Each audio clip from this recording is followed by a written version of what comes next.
Welcome back to the Summit Mentality podcast. Today we have a guest. So, Bon, tell us a little bit about yourself. I'm Bon. That's enough. That is enough. That's all we need, really.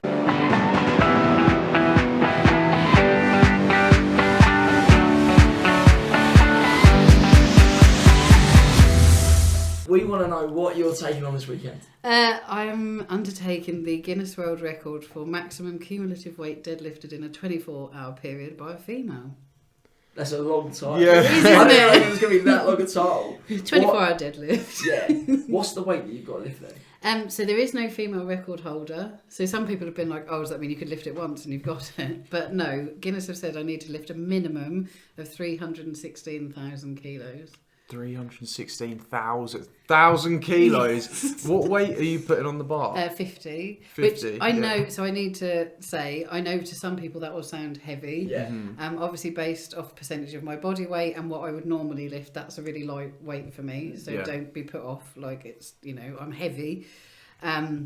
But yeah, so 50 kilos. Because 50 kilos is easy maths when I'm adding up in my head. Yeah, you can just keep going. I'm trying to add it up. How many times do you have to deadlift it? So I've said I will lift a 360,000 kilos as a minimum. Yeah. Which would be 7,200 deadlifts. Jeez. Oh, wait. Wow. So Ted and I are going to be official... What? Witnesses, Judges? Witnesses. Officially witness, Make sure you're not cheating. Yeah. Do we have to be Yeah, pretty much. Do we sort of have to be inflatable there? bar. Yeah. We have to be like, no rep. Yeah. This is one of the again. reasons I asked, because I know that you will know what a deadlift is, obviously. So therefore, when I'm doing a rep, if you rep me, we're not friends anymore. Oh, I do. Yeah, you imagine. They watch back. No rep. You're out of time. Sorry, Bon.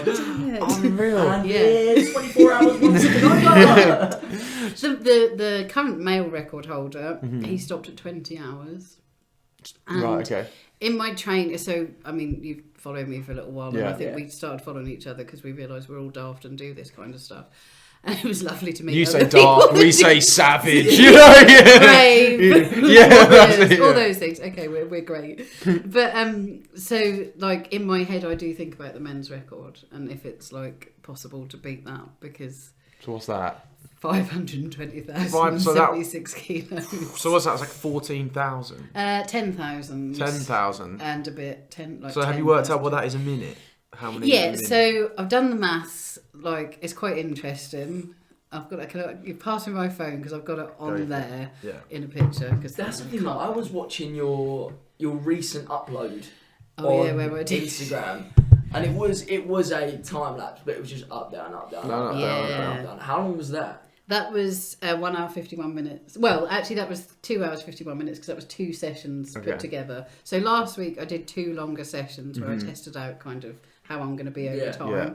And the first session I did an hour and I did 300 lifts in that hour. So I lifted 16,060 kilos because the weight was going up on the bar. See, that's crazy. And then Friday I did a 2-hour session and I lifted 600 lifts in 1 hour 51 minutes and it was 30,000 kilos. So is that the most you've done in one session? Yeah. Right, okay, yeah. And now you're going for a quick 24 hour. So to do 360,000 kilos is 7,200 lifts. And if I break that down into sets of 10, that's 720 sets. Yeah. Which would be 30 sets an hour if you kept going at the same pace throughout. However, a set of 12 takes me 19 seconds. So if I base my set of 10 on 19 seconds, just giving myself a couple of seconds, that's only 8 minutes per hour that I actually need to lift for. Okay. Because you guys think like me. Yeah, that sounds everyone nice. else is like, well. So it's actually only 3.25 hours lifting in total. Okay. Okay. So there's plenty of space for rest, for fuel, that's hydration. You can break that on down. The hour, every hour sort of So thing. to beat the men's record, I'd want to lift 520,100 kilos, which equates to 10,402 lifts, which is in sets of 10 is 1,040 sets. Which is 43.34 sets per hour. So at 19 seconds per set, that's 11 and a half minutes an hour. So still, and it's 4.5 hours total lifting. So how are you splitting it up? Or are you doing it by feel? So I'm going to go, I need to be a bit more technical in breaking it down before the day, just because I need to have a clear picture in my head.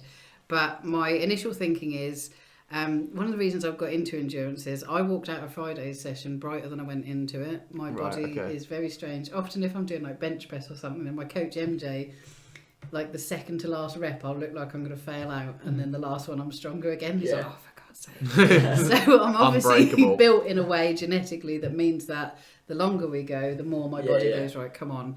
So I want to knock out as much as I can in the early hours and make the most of that. Yeah, nice. But I've also started it at 2 in the afternoon because 10 in the morning is my peak training time. So when I hit 20 hours the next morning, I should get a boost. Second wind. I'm going to keep going. Smart. So seeing what I can get done in those early hours, and then so I want to set out at the men's record pace. Yeah. And then see where I go. See if you can hold it. So what is the main reason on taking this on? That's what we want to know now. Main reason.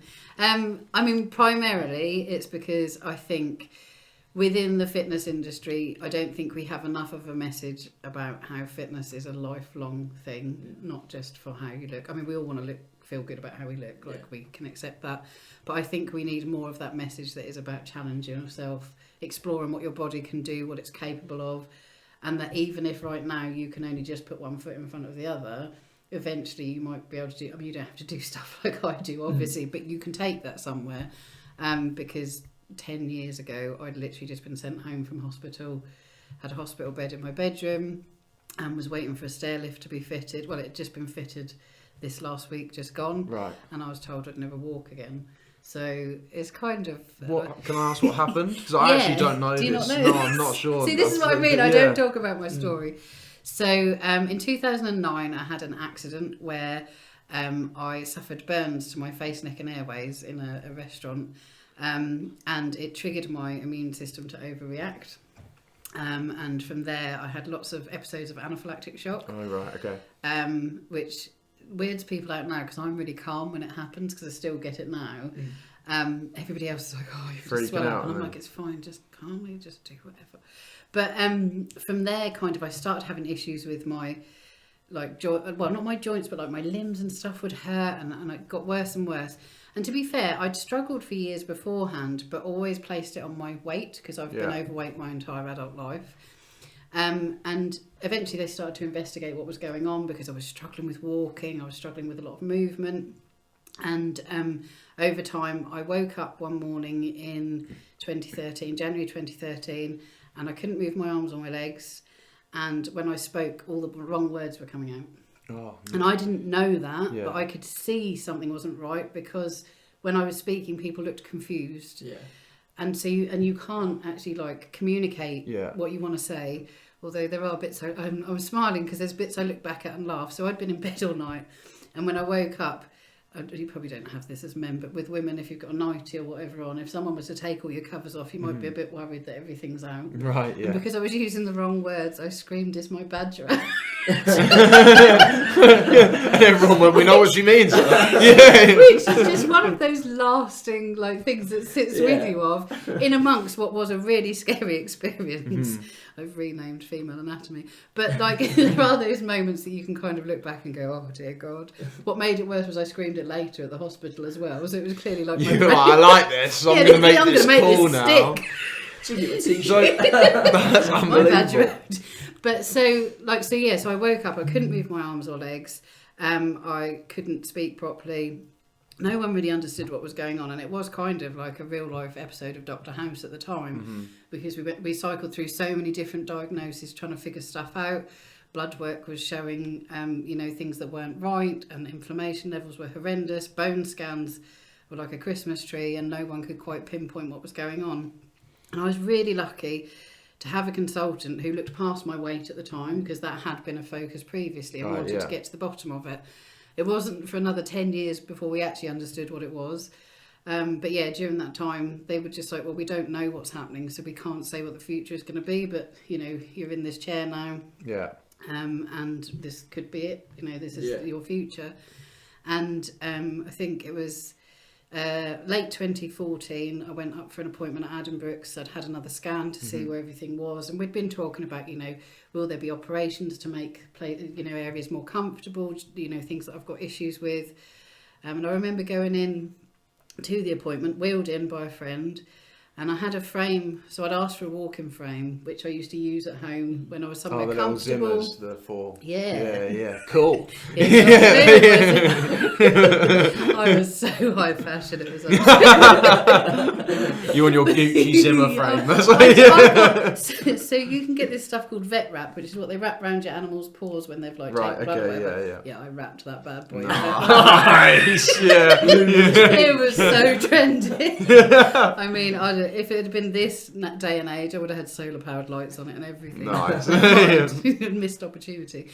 So I'd had a frame because I was determined that wasn't going to be what the end for me. Like I hadn't planned for that, and I don't think a lot of people realise when you get acquired disability, mentally it's a really tough struggle because you haven't actually ever thought about that being a possibility. And like social care and health isn't really geared towards people in that situation. And I had a lot of hurdles because I didn't fit the mould for what people consider when they think of disability, because I was in my early 30s, I was a professional, like it wasn't what they were used to seeing. And I remember being visited by social care because I needed care at home. And at the time they visited me in my hospital bed, in my bedroom, not able to leave that area of the house.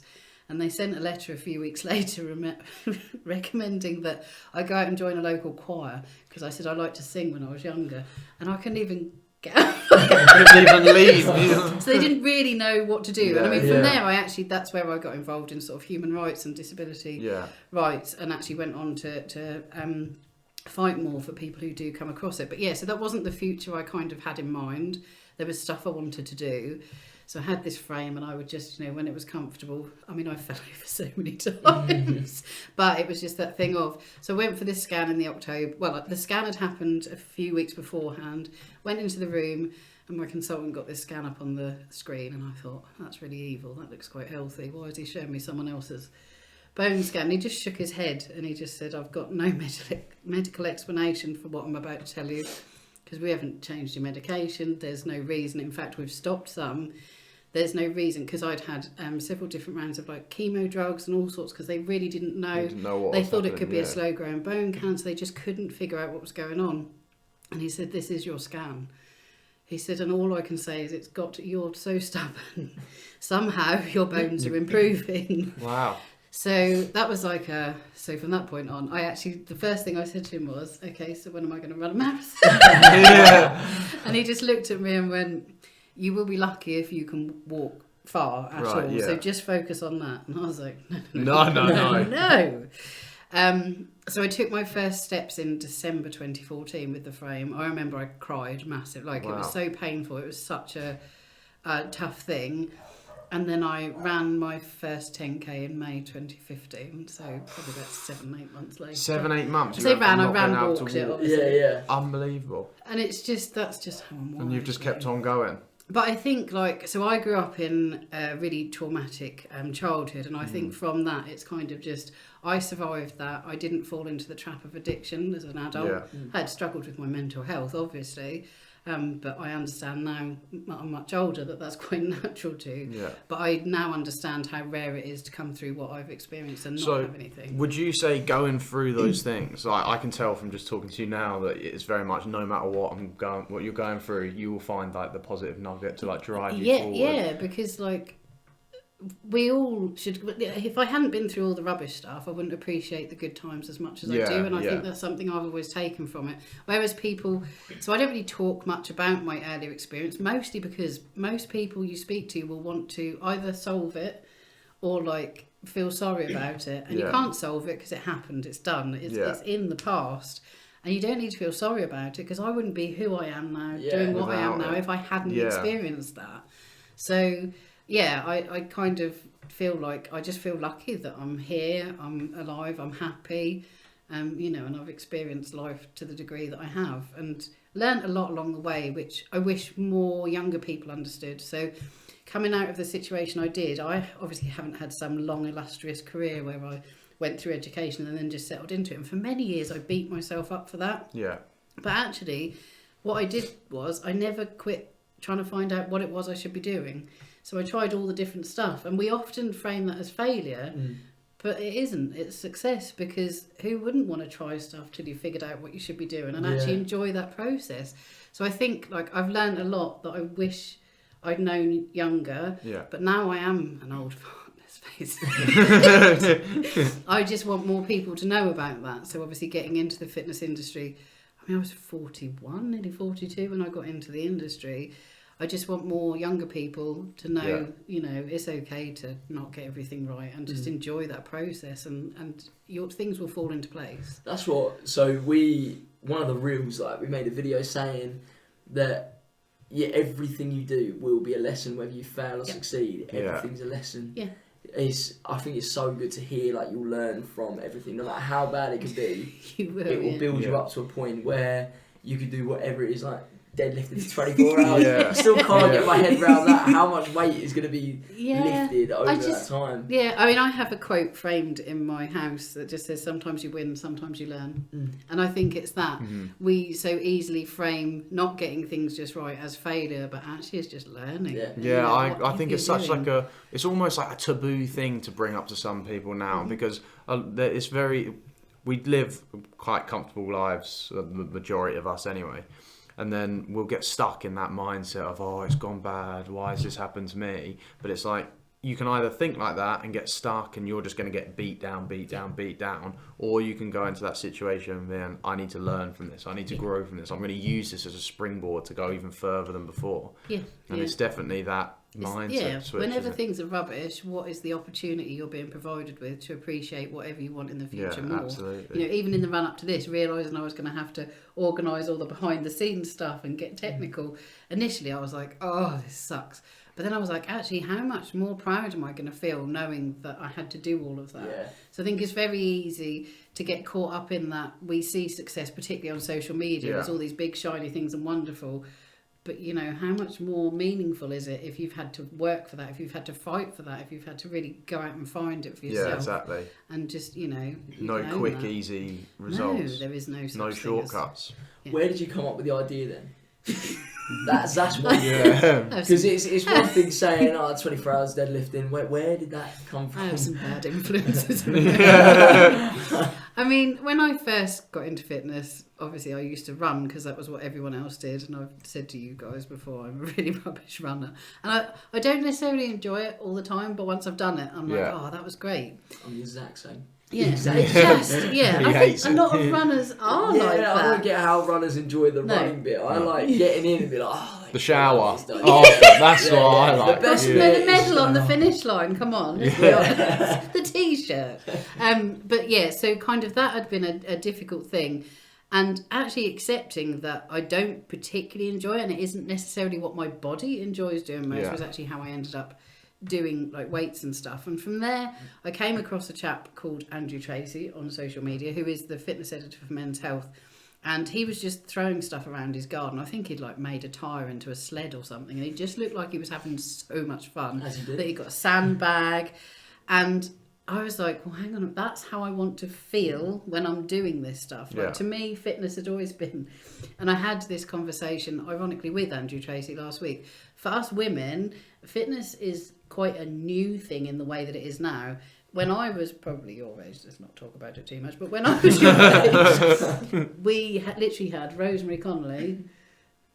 Go and Google her afterwards, it'll be fine. I was like, so, you know, like the leotards and stepping up on a step in a village hall, that kind of thing? Yeah. So we had that. Aerobic step. Yeah. So we had that and pink dumbbells. I mean, come on, that was what fitness had been. Right, to now have, exactly. Let's get the hips pumping, girls, come on. Yeah.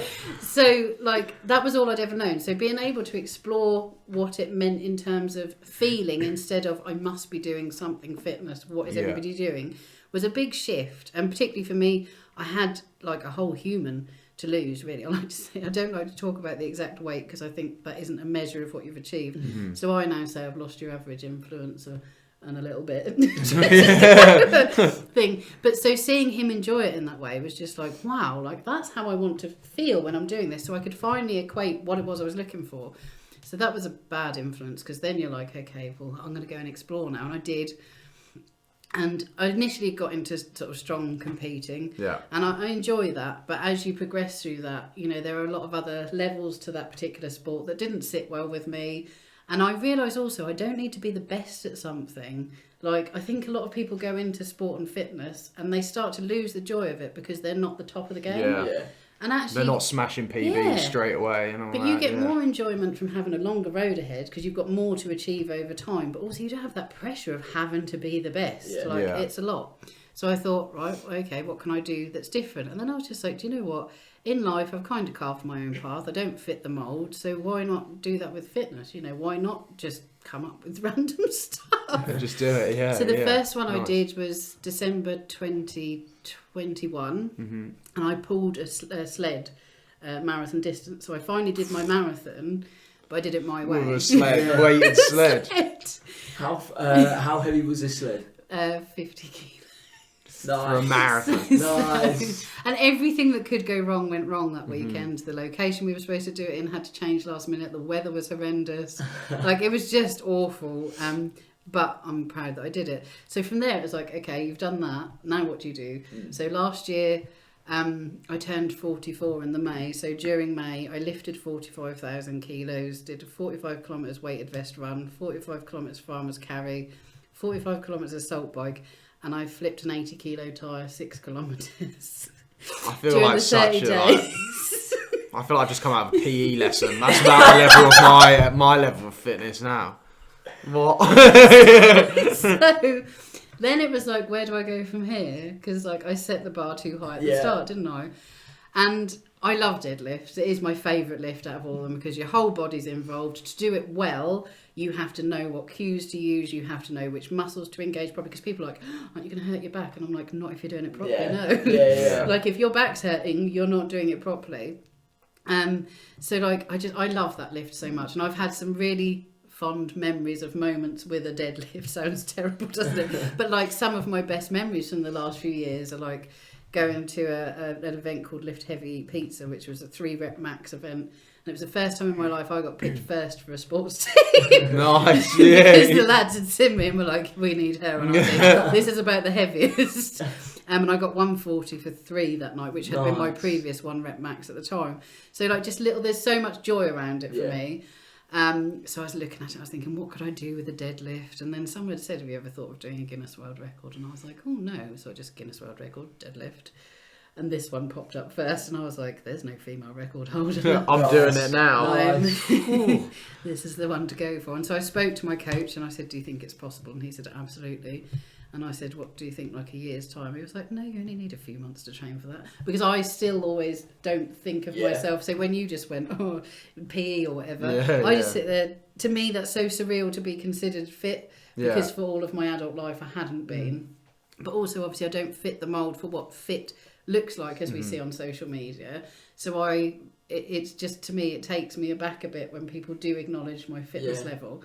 Because I have a lot of people who don't on social media who like to point out my size or what I've done wrong or how I, can't be in fitness because of that. It's sad because it's just, I think people hurt so much in themselves that they spend time watching your content and then go, what am I going to do with my time? Hate on someone. Something. They're the people that are actually at the end they need the help the most because they're the ones struggling. And it's hard. It's sad to me because I get it from some coaches mostly, which is really difficult because I know so many good coaches in the industry, but there are a small subsection who are very old school in their thinking who think that fat equals unhealthy. Yeah.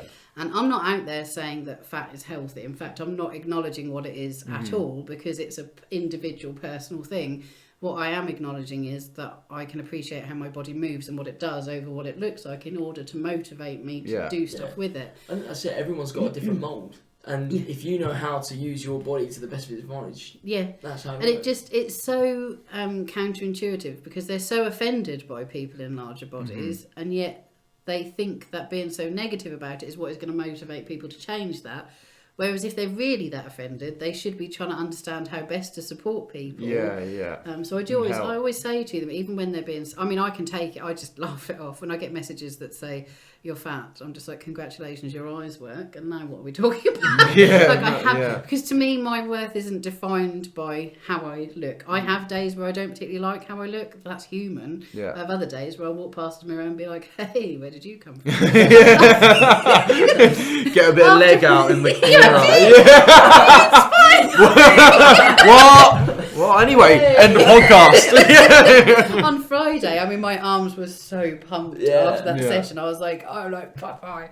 But, you know, and I think for me, it's just really sad because they put those messages out there. Yeah. And there will be a lot of people who come across them who aren't like me, who don't yet know that their value is so much more than their size, because in society it still is a thing. And I think that's what's sad. And what I want more and more people to know is, my experience of coming into the industry is everyone's so friendly. Yeah. Everyone wants people to do exercise. They want you. They don't care if you're rubbish at it. Like, they want to support you to get the best out of it, to explore what that means to you.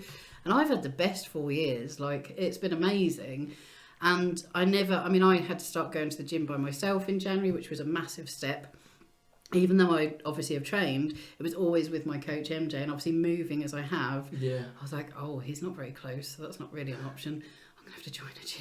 And it was scary. Like, even me, who's confident in what I can do, walking into a gym was a scary experience.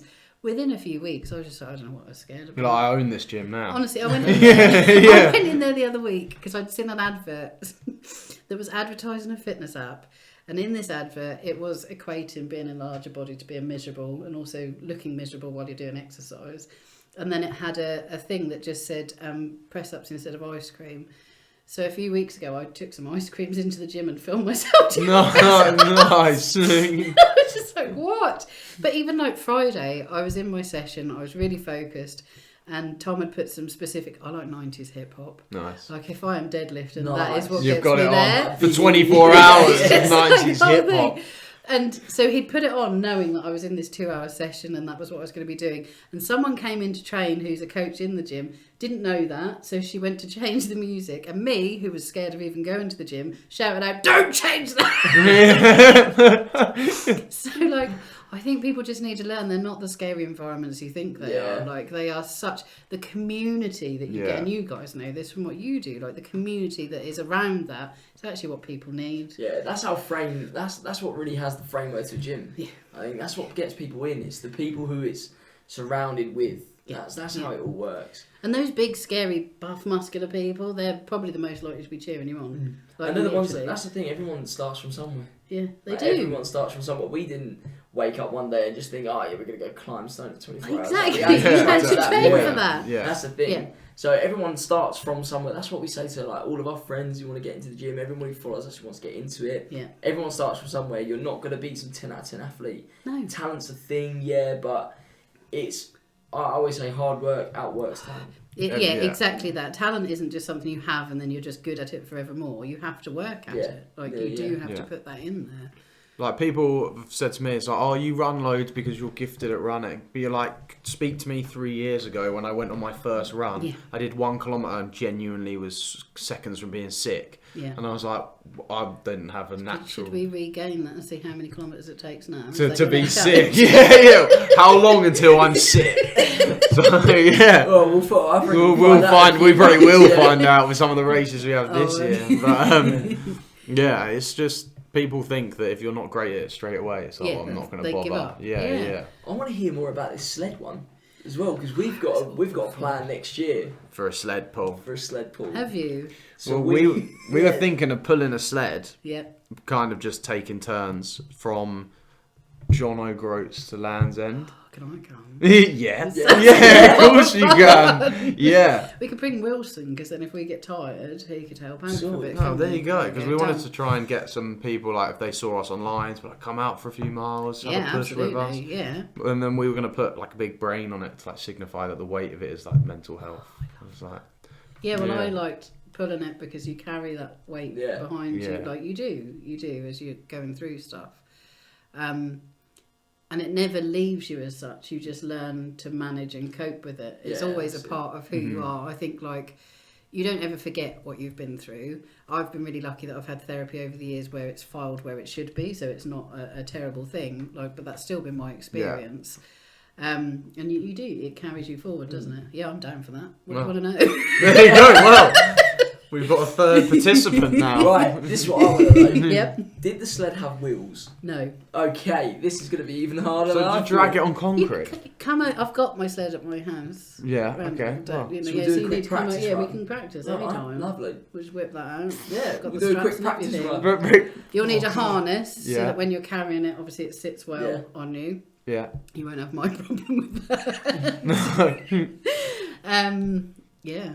Right. Hours with the sled is how you're going to prep. Yeah. Yeah, That's it. 'Cause yeah. we want to do. So we want to do, instead of doing like down to up, we want to do up to down. So we want to go from Scotland down into Cornwall. Because of gravity, then it'll pull us down. Yeah, totally. Downhill. You just should let it finish fly. it within. But also finishing in Cornwall would be lovely, won't Yeah, it? so Yeah, I'm it's- definitely Get in the sea. Yeah. Right, there we go. With the sled as well, we got to go all the way. with the So, sled. how did you find out about Sport in Mind and decide to start doing stuff with them? So when I did the sled pull, I'd done the Bulldog Gear Challenge earlier that year. And obviously had affiliated with Bulldog Gear through that. And That's like the moisturisers and stuff. No. No. No. I bought Bulldog. With beer! Well, okay, I have right. never been so offended in my whole life. Bulldog, yeah. I was like, because they do Strava challenges. So I was like, well, it's got to be the same thing then. Yeah, they're a It's weights water- brand. Oh, They were okay. British. Well, come on, there's an overlap there. There is. So the beard care. Anyway. So the weights, the Bulldog Yeah, weights yeah, company. yeah. So, Okay. For health and fitness. Yeah. Cool. Really good stuff. Yeah. On Saturday, you'll see my barbell, which is a Bulldog. You can have a feel of it because it is so nice. But so I'd gone to them and been like, right, I've decided, because winning their challenge was what really made me go, yeah, you can do this. Like you can, because I had to do, it was all in a weighted vest. I had to do 300 walking lunges, 200 push-ups, 100 ring rows because I couldn't do a pull-up because I'm quite heavy, and you had to run 800 metres in between each of those. All with a weighted rucksack on. That sounds like a unbelievable. weighted vest. Right, Yeah. okay, yeah. How much is the best way? I had 12 kilos, I think, in it. Oh, I think the lunges would ruin me. Yeah, 300 they were not lunges. fun. The press-ups weren't too bad. The ring rows were tough because a few weeks beforehand I'd been training for it with a TRX and the thing it was attached to snapped, and I was wearing 20 kilos on that occasion, and I hit concrete, and I thought the ambulance crew thought I'd broken everything, but my bones, part of my thing with my bones is they're actually Really they strong. never break. Yeah. Touch wood. They Yeah. All right. But yeah, so like obviously working with them, and then I'd gone to them and said I've decided I'm gonna do this sled pull. Obviously they produce a sled, so I was using their sled. And I said, is there anybody in particular that you would really like me to do this for? I said my feeling is something around mental health. Yeah. That's really, really important to me. And they came back with Sport in Mind, and I'd already heard of Sport in Mind and seen their stuff out there, and then obviously through that, knowing what they'd been doing, it just felt like the right place. Yeah. And then obviously Red January the last couple of years has been Sport in Mind as well, so there's that connection. So I just feel strongly about what they do, the opportunities they provide for people, and how they tie exercise in with mental health. That's exactly how we started it, because when we did the Snowdon Challenge, we were like, well, we need someone who is mental health and sports. Yeah. Type that in, Sport in Mind. We're like, right, well, that is so perfect. Yeah, and they are good at what they are just really good at and what they do. they're lovely as well, and we've Yes, been they talking are. to them about everything. They're so helpful. Yeah, so, they are. We just want them to sort of, we're trying to raise money now to try and bring them this way as well. Yeah. They're not actually in Chelmsford currently. I think they've, like I was on the phone to Paul, is it Paul? Paul Owen? And yeah, Paul Owen, that's it. And he was saying they're dotted around, but they're not in Chelmsford yet. I'm like, I just want to get them Well, into there's Chelmsford. 3 of us here now. Yeah, Surely exactly. we can get some form of petition going. Yeah. Yeah. That's We've got something 3 else savages I'll get around the the phone. table we right have. now. We can change this. Paul, expect a phone call soon. yeah. We'll be in touch. But yeah, so you'll have so much fun with it. Well, I'm going to be there, so it's going to be great fun now. But as long as he doesn't upset me again. I'm sorry. I'm going to come to your challenge and bring you a load of Bulldog moisturiser. But I thought this was what we were doing. So, no, I'm not shaving for this. But yeah, so that was kind of how it ended up being that. And I want to always support them in what I do. They are really important. And I think we get mixed messages around exercise and mental health. And I think it's really important that we have a clear message as coaches, as well as for people using exercise. I think a lot of coaches are working themselves into the ground. We'll go off and do like counselling qualifications and stuff. And actually, I said this the other day, I think something the industry really needs, and thankfully there is an organisation that I've been speaking to who are doing some learning around this stuff, and I'm going to a course they're holding in May, which I'm really excited for, is around tooling up coaches to understand we don't need to take on all of the issues that clients have, because everybody does have them, but actually being able to be really strong in your own identity to kind of put the boundaries in place and be able to signpost them to the right places so they get the right help, so that then they have a healthier relationship with exercise, because the two, they benefit each other, but we do have to recognise there is kind of that separation there as well. Yeah, I think that's what a lot of people are scared of as well, is they'll, like, from PT and stuff like that, where it's so one-to-one most of the time, they feel like they can say everything to you, and you take it all in, sort of you listen to them like anyone would, but then it's like, what do I now do with this information? Like, where do I go? I'm a young PT, so knowing for me, when someone a little bit older than me has these issues, like, I can't relate to many of these because I haven't been through mortgages and kids and stuff like that. So it's like, where do I go with this information? I think that sounds like a really good... Yeah, and there are so many resources you can signpost them to, but we just don't talk enough about that. There's the Hub of Hope, I think it's called, is one that you could really easily go to a client. Well, if you have, here's all these organisations that can support you around these different things. And I think it's really key, but also, like, when you're having a tough time as a coach, to be able to say, I need some time out, because we don't. Well, I do, because we'll say it again. I'm really old, so I'm in that. I wouldn't say really old, I don't know, but like, I'm brave enough to say to clients, look, I need some time out at the moment, so care for yourselves within the community that you have, and I'm just going to step back a bit. And it's been really important during this training and process. It's been very different. For me, you know, my other challenges have been a lot of fun. There hasn't been that serious element, but this I've worked so hard for, and actually it's taught me a skill I probably should have learnt many years ago but didn't, and that is being able to put myself first and foremost. And it's scary having to say to people, can you just not talk to me for a bit, because but it's such a valuable skill, because actually we need to be feeling great. You know, that's it. That's your set boundaries and then defending them and keeping to it, and that's it's reinforcing boundaries that is the hard bit. You can very easily go, well, this is how it is, but then when people challenge that, being able to reinforce it and go, no, this is what I've said, is scary, but it shouldn't be. We should do it naturally as well. I think everyone gets into that, like, whether it's work environment or like social life, whatever. When you're training for something or waiting to do something, it could be anything. Like, when I cut for boxing, like, you'd know, I'm miserable. Like, I just know that I shouldn't eat as much as I usually do and stuff like that, and you're in the worst space you might, because all you're thinking of is, oh, I can have that, I could do this, and then someone else is there trying to pester you the entire time, and they're probably not even pestering you, but you're like, it's too much. And I have literally communicated, hey, I've got enough, I've got to process right now, understanding how I'm fueling my body, the training that I'm putting myself through, but also I have to recognise, for me, this week in particular, coming up to it, thoughts go through my head about, oh, I wish I had birth parents who could be there, or like who would be proud of me, or like I don't have that kind of background that other people do, and that, you know, you have those moments where you're like, oh, but then I have to go, well, actually, I've got some bloody amazing people who are going to be there, who've chosen to be there, who don't have to be, who are showing up, and you kind of have to reframe it again. But there's a million and one thoughts that go through your head. Yeah, of course. So far, I haven't had a thought about not being able to complete it, which scares me.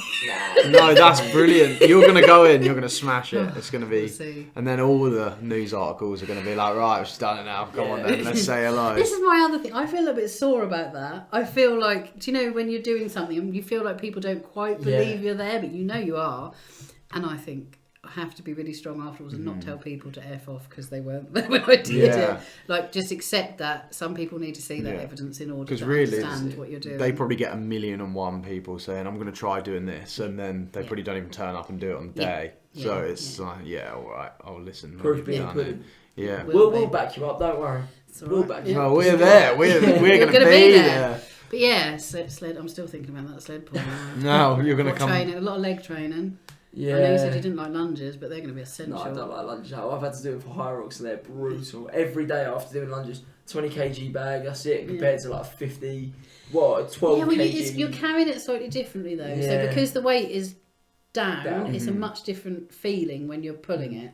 What I'm doing for high rocks is like sled pull with the ropes and like that. That's 103 kg. Yeah.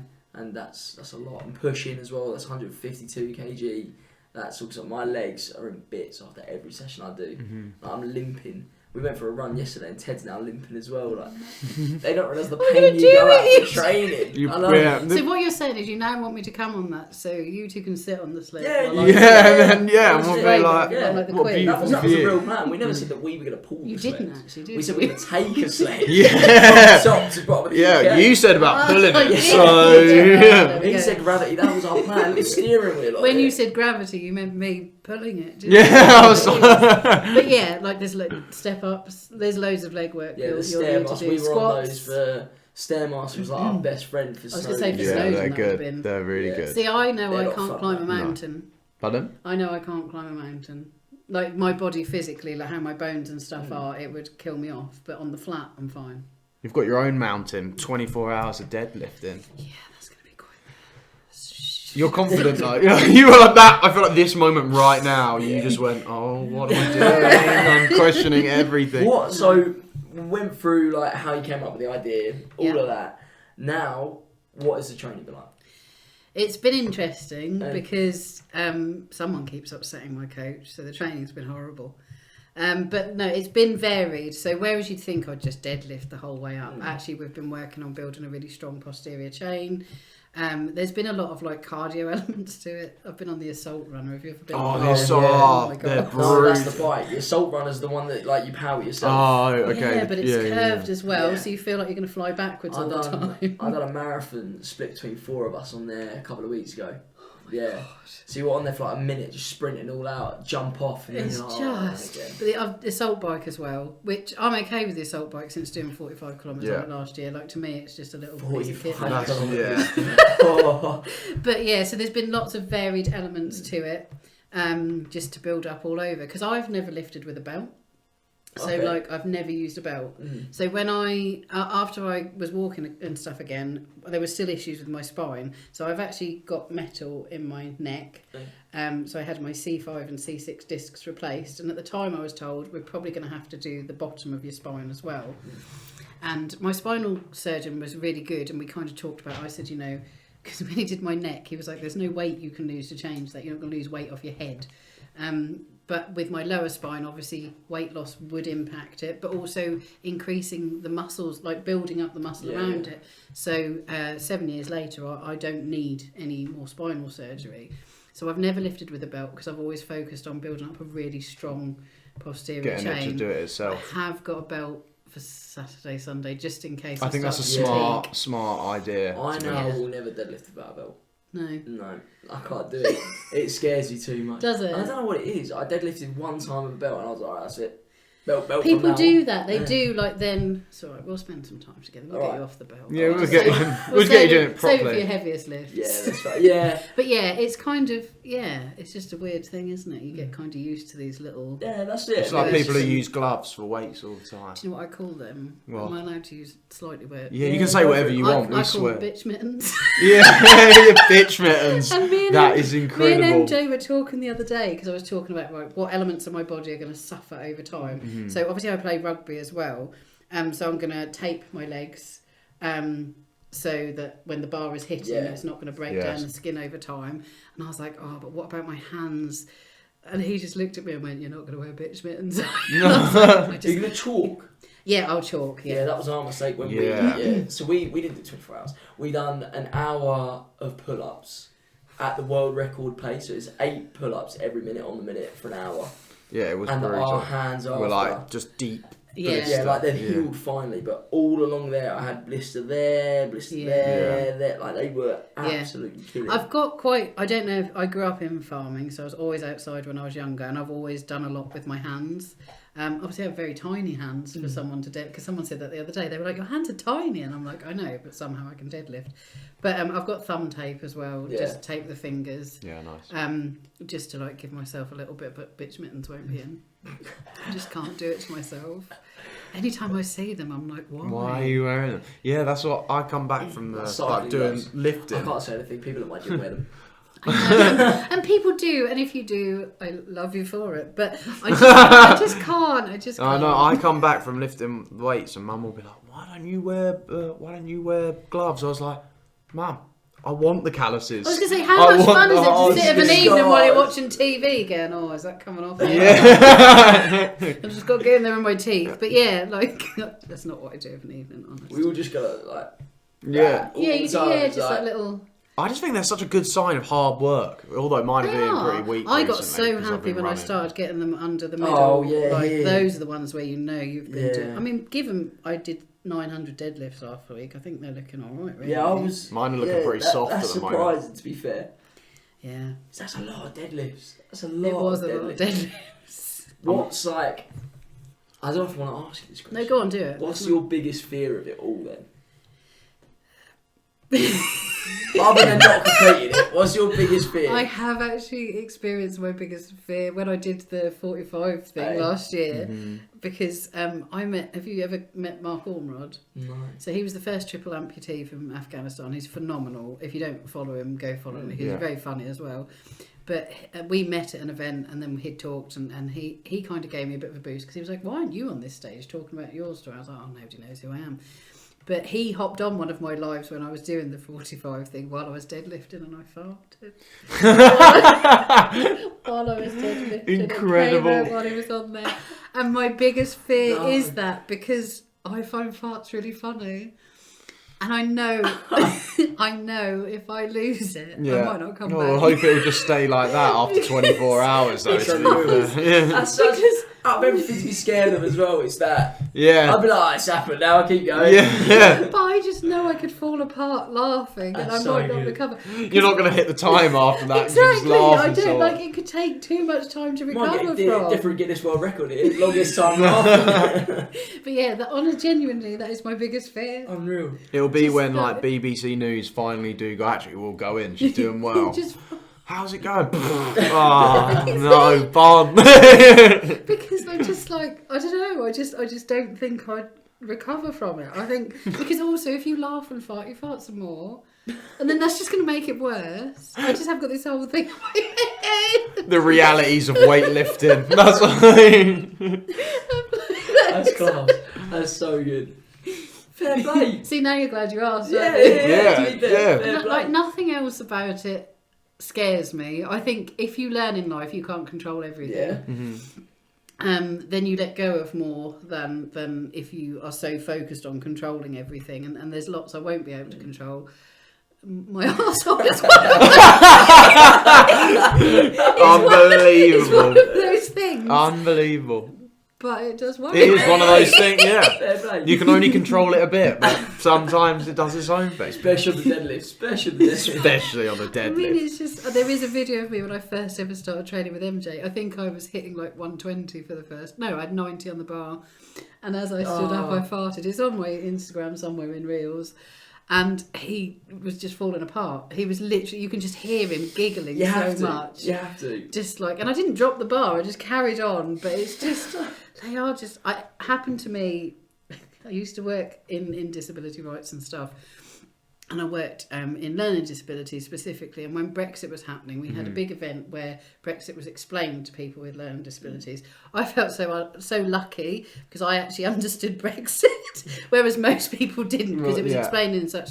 But during that, they were talking about how there's like bad people in the world and blah, blah, blah.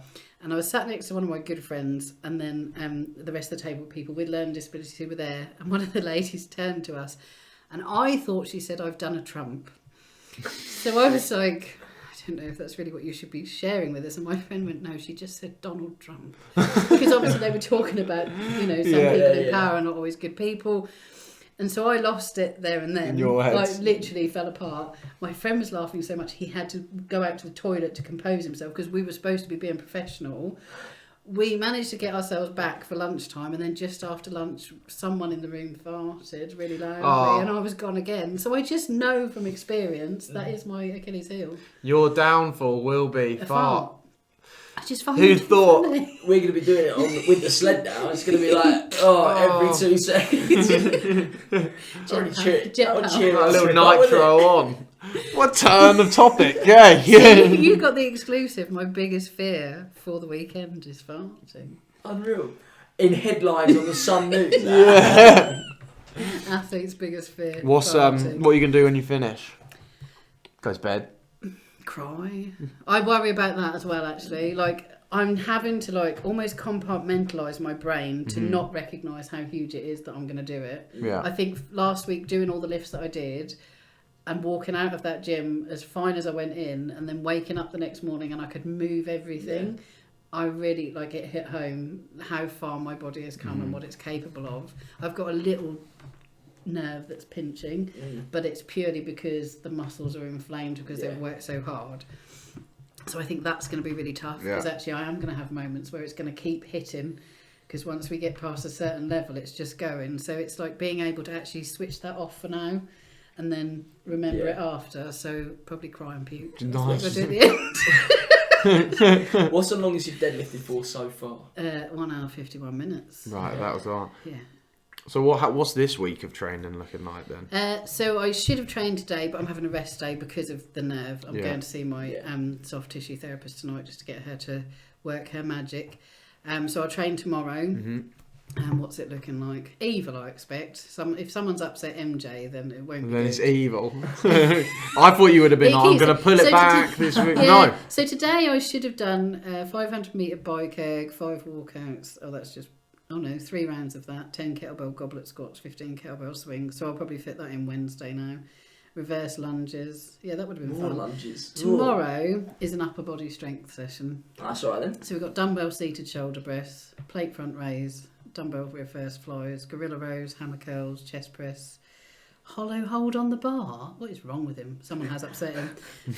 Feet anchored sit-ups, lying leg raises, and Russian twist. He really doesn't like So me, really, you don't believe in tapering before an event then? Yeah. Oh yeah. This is like. That's like easy work? That is compared to what he's Easy. Put it this way, some of them he'd written in there enjoy, and I was like, you're an arsehole. So we do last last Thursday we did a 40-20, so machine of choice, which was a salt runner or bike erg, and then for 40 seconds on, 20 seconds off, then 40 seconds of deadlifts, 20 seconds off, then 40 seconds of burpees, 20 seconds off, then 40 seconds of farmer's carries, then 20 seconds off, and I had to just repeat that for 30 minutes. Oh, it was very... Oh, nice. So that was fun. How many deadlifts did you do there? I can't remember. I think I was swearing by the end. But yeah, there's been just I did some circuits, which he'd programmed because I thought a friend was coming to train with me, and then they didn't, and I still had to do them on my own. So there was 30 seconds of each exercise, resting 20 seconds between. So it was ski erg, sit-ups, D-ball over shoulder, kettlebell deadlifts, and kettlebell front rack holds. So you do quite a lot of CrossFit-y functional training. Yeah, and yet I haven't done CrossFit yet. I think I'd be rubbish. I don't like the CrossFit. Noises I make would probably scare people. CrossFit for me is a bit too much, I think. I don't think you could be rubbish at anything with this level of just savage in you, to be honest, Juan. I'm not going to lie. You're should we enter a CrossFit competition now? Is that next? I've actually got, I don't know what you guys are doing in June or July, I can't remember what the date is now, but there is an event called Core 6 that happened for the first time last year. Yeah. And go and look at their Instagram because it's a lot of fun, but I'm doing that this year. And Core 6. Farm Fitness, the gym that I'm going to be doing this out the weekend, they've got Farm Strong in July, which is a strong person on the farm, and then they've got a team one in August. What is a strong competition? What is that? Is it done by weight categories, or is it just done some of them, if you do the novice stuff, it tends not to be. There are some that do 90 and under, and then open category. And the novice stuff is fun. I recommend to anyone who's enjoying lifting weights, go to them, because actually the atmosphere and the community is huge. But they'll generally be deadlifts. Yeah, I think you should go and get in it. There'll be deadlifts, usually there's like things like Viking press, and you'll do like farmers carries. There's like odd object carrying, like, and it, you know, it's They'll just be like, here's a fire hydrant, carry it, sort of thing. What do you do, like a random barrel? thing. Like Right, a okay. keg? Oh yeah, Keg? I can't fit miles around that. You just hold the handles. Oh yeah, all that. Yeah. We're not the sharpest tools. No. Yeah. We really want. We just run, do a bit more sports. And play chess all And the So that's time. what you're saying is, I need to come and be the brains of the operation. Yeah, that would help. Pull you on a sled Yeah. all the way down. Yeah, that Because would my help. common sense levels are subpar, but I mean, I can't academically, say I'm we. all right. I was going to say academically, I'm all right, but common sense. Yeah, I don't think well, anybody we're can claim all- I we're had all- some. My academics broken. not there either, to be honest. I I'm once like, believed Travis my is just me. ex-husband when he told me he took out Loch Ness Monster insurance when he was going to Scotland. That's my level of... you were like, oh really? Do Yeah. I need to do that? Yeah, no, I was angry at him for spending 50 quid on it, not realising he was talking. That's And I actually went unbelievable. into work, and at the time I worked with teenagers, and I was like, oh, I can't believe that stupid man, and they were just laughing at me, and I was like, what's so funny? And they were like, there's no such thing as Loch Ness Monster. then he pulls out this receipt and he's like, listen. Yeah. But yeah, I don't have common sense. That's the thing, like we're like you're relatively smart. I'm not that smart, but we need to try and logistically make this work. The sled pull. Well, that's where you need me, isn't it? That's Perfect. We're admitting it now. Yeah, Saying the it third quite stage is comfortably. admitting First stage the problem. is- Yeah, We've yeah, gone through denial. Yeah. We're now in the acceptance. yeah. That's the thing, like we want to release this. but Maybe we can't need an release it adult. without the plan. Yeah. Yeah. We need an You can. adult. Yeah, but we can plan. Lovely. I'm very good at planning. Lovely. Like, I am so organised. It's We'll untrue. do the press work and you just Yeah, you just do. You be the planning. faces of it, and then I'll. Just... And then you just actually pull it, and we'll Yeah. just film the videos like, this is going so well. We'll Yeah. like tip a bucket of water over us. Whoa, this is so good. It's really Keep going, bad. one more go. Yeah. Oh, it's so- Do you need a little break? Yeah. We'd all sit down for a minute. But yeah, no, I'm well up for it. Awesome. Oh, sweet. We'll get that one Yeah. rolling. So one thing that we spoke about was like out there. How have you planned to do this as a Guinness World Record? Yeah, so with Guinness World Records, obviously there's like levels of involvement they can have in it, and obviously that costs money to have them involved. And it's not that I'm tight, but it's a lot of money. Yeah. So I've had to think about, because you have to gather evidence, and the evidence you submit has to be to a standard that they want it to be. So I've had to read a lot of information on what I need to do, having witnesses there, recording the whole event. So I've had to figure out, okay, I need 2 cameras recording at any one time, because if one fails, the other one's still recording. Then I need 2 backup cameras that can be switched out when the batteries run down, and there needs to be an overlap of however many seconds so that you've got it constantly recording. So there's like a lot of technical stuff, and I've been really lucky to be supported in thinking about the nutrition around it and making sure that I'm properly fueled. Yeah. But yeah, there's a lot like on the day. Yeah. Like, and I've made people book in to visit, because I actually thought if you have it open and then anybody can turn up at any time, sometimes you go through those like dark spots where you're just like, oh, so no one can actually visit me between 9:30 p.m. the first night and 9:30 a.m. the next morning, because it gives me a 12-hour space where I've got my core team there, but like I can really just remain focused. No But distractions. also like knowing who's turning up when. If I'm really struggling, I can say to Sarah, who's like overseeing everything, I'm really struggling. I know so and so is going to be turning up, but can you just let them know? So when they come in, she'll be able to say, yeah, go say hello to her, whatever. Or she's in the zone at the moment, like wave or whatever, and people won't be offended for kind of. So it's kind of managing all the expectations around it as well. She's in the zone at the moment. Can you go stand in that corner over there, please? Just not look at her. Don't look at her. Because I was like, can we film you? And really, it's going to be us like through the window. Right. Yeah, that's like good. a little lock on the door. Yeah. Film me, but it won't look pretty. It won't look horrendous. Like I do look quite scary. So what's when I our lift. job then? What? So you are going to be counting reps while you're there, basically, and you'll have to write a statement to say what you've seen and what you've witnessed. I watch Yes, lots she of lifted deadlifts. Yeah, many times. I mean, one of the Many pieces times. of advice I was given, so one of my friends in the industry, Jamie Alderton, he's done a few world records before now. I think he did he run a marathon backwards, and he box jumped at the height of Everest? Oh, Jay Alderton. Yes, Yeah, so he's yeah, one, yeah. so I was called Jamie. Yeah, he's one of your friends.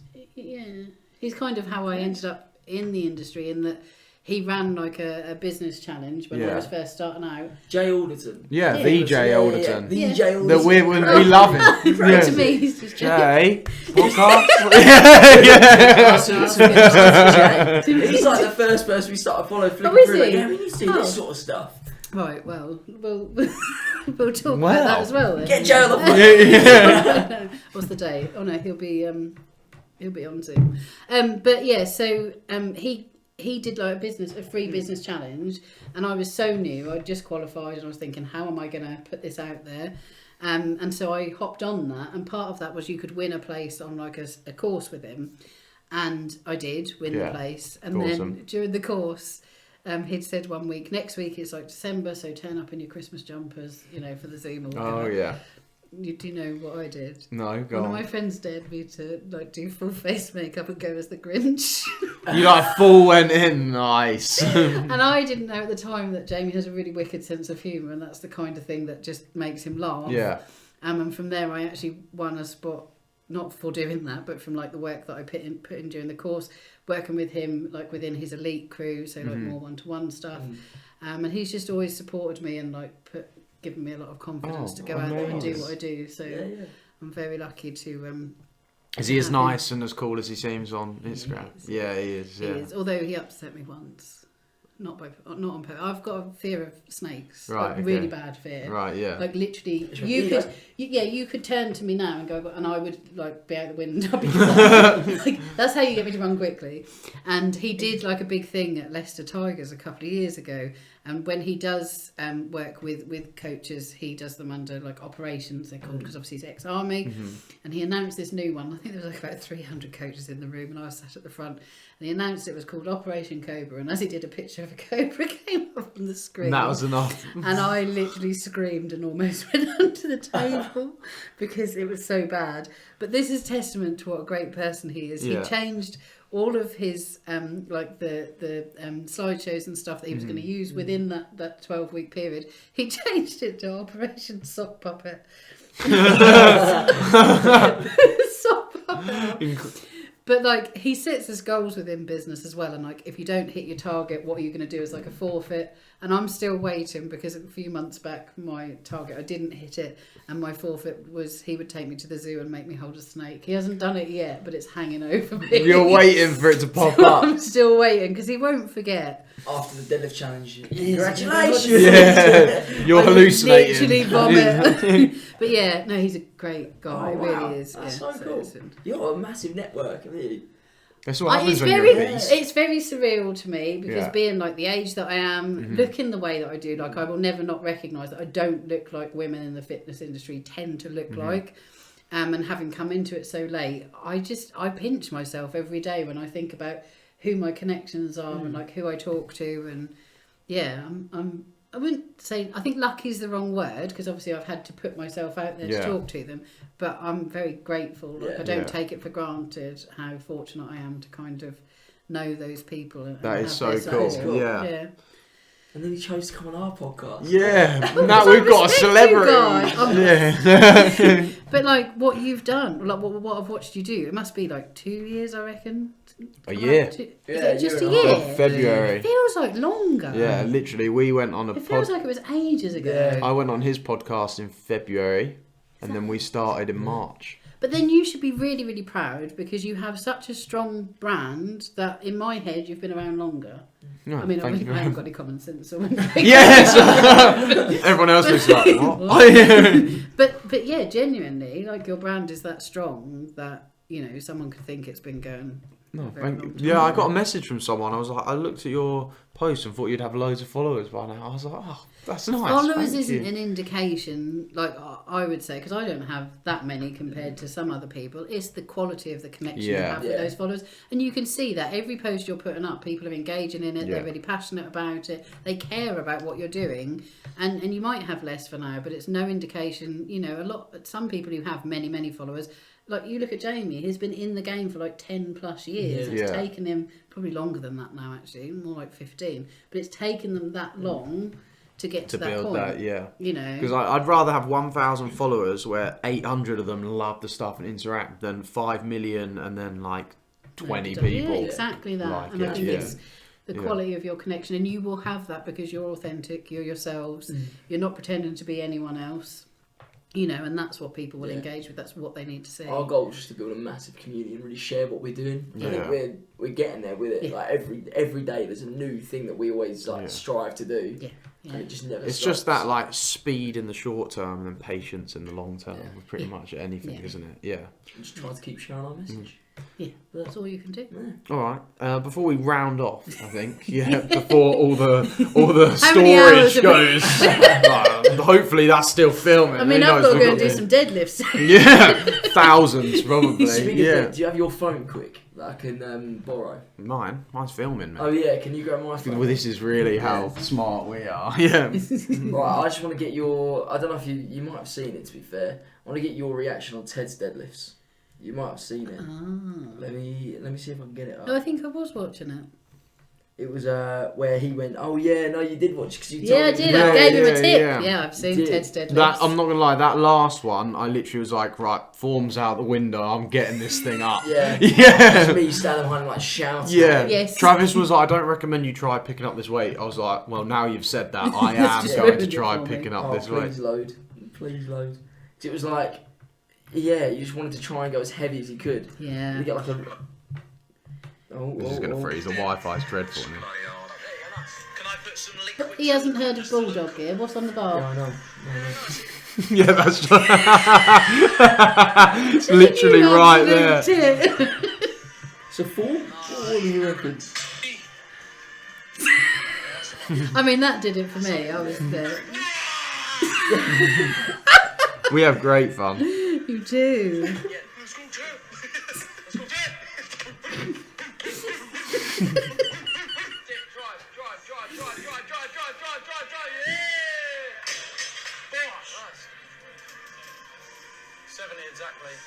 I love the way you just pick it up. Yeah, I know. I couldn't believe it. Don't let him feel it. He's doing amazing. No. Casually pick it up. So this last one is the form is out the window. Might be the next one for you, isn't it?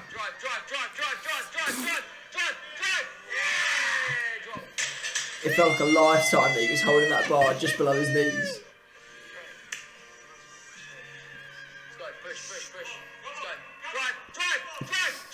Pure willpower.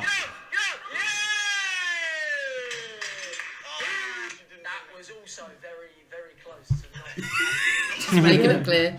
Yeah. And that was it. We didn't do any more deadlifts after that for the day. I did about 10 that day, and you're about to do what was it? 30,000 or something? Minimum of like 7,400, I think is. That is crazy. I'm excited. Yeah. I'm excited for you. Yeah, so am I. We're going to come and cheer you along. It's going to be. I think we'll round it off now, but we'll end it with a nice question. What would be your number one piece of advice to people who are struggling to start their fitness journey but know they need to get into it? I think it's really important to remember it's for you, for no one else, and that if you're starting out really shit, that's actually the best place you can start, because there's so much more you'll achieve over time. And just start, even if it's just putting one foot in front of the other for now, even if it's just getting out for a walk a bit more than you have been, that's where you start. Just start for you. Just start, yeah, for you. Great advice. Solid, isn't it? Well, thank you very much for your time. It's been a pleasure to have you along. And if you want to follow Bon, is Be More Bon? Yeah. That's and then you're going to see the outcome of the 24-hour challenge on Instagram. So for the whole 24 hours. Yeah. Nice. Unless I get so annoyed, I'm like, switch that thing off. Yeah, get away. Unreal. Well, we're going to be going and filming some of it as well, so we'll keep you updated with it all. Very exciting. Live rep. Yeah. If you want me to pull you on that sled next year. Thank you for coming on. Yes, thank you. Best of luck for it, and thank you for listening and watching.